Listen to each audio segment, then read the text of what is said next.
আসসালামু আলাইকুম।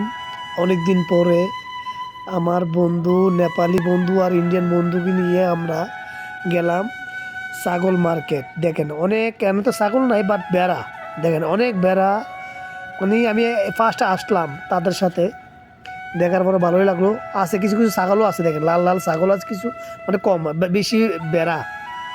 তো আপনার কুরবানির উপলক্ষে কিছু গোস্ত কিনতে চাইছিলাম, কিন্তু ওই জায়গায় আপনার গোস্ত ছাগল মানে আপনার এই বেড়া কাইটটা বিক্রি করে গোস্ত।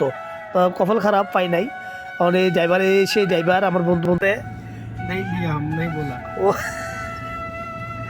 পুরা এসে সব এই জায়গায় পুরা সব করেছে दुकान पे चलो, ছাগলের कुछ मिलेगा तो मिलेगा, उधर ही चलो।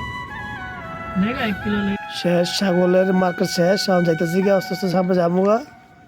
যাই দেখি বা গোস্তর দোকানে দেখি, যাই গোস্ত ছাগল কাটতেছে, এখানে দেখলাম, যাই গাড়ি দিয়ে দেখি কি হয়।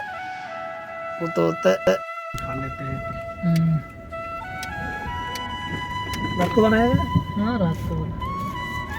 तुम तो रात में खाएगा ना, और हम लोग क्या खाएगा? हम लोग का घर में खाएगा। तेरे पास तुम्हें आएगा ना खाने के लिए? साले का तू रूम में बनाएगा, वो नहीं खाएगा। रूम में अलग ही सब है, मैं रूम में क्या बनाएगा?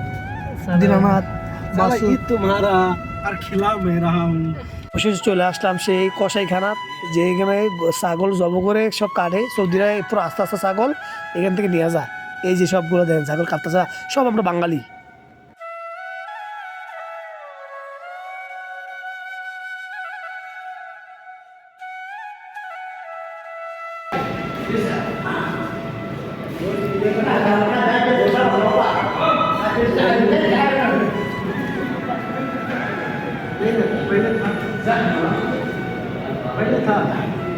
এখানে আমাদের বাংলাদেশিরা কেমনে ছাগল কাটতেছে, মানে একজনে একটা ধরে, যে ছাগলটা ধরে এই ছাগলটা কেটে ফেলায়। ছাগল কাটতেছে এই জায়গায় ছাগল, আর আমি এই সুযোগে একটা জুস নিলাম। এখানে একটা 1 কার্টন জুস লাগছে, জুসটা নিয়েছি, সেই জুসটা বানাইতেছি, এটা খাবো। সবাই একটা করে নিয়েছি আমরা। তাই আমাদের একটা জুস, যেমন এই জায়গায় ভিডিও করতেছে, সে ভিডিও করতেছে আমার হাতের জুস।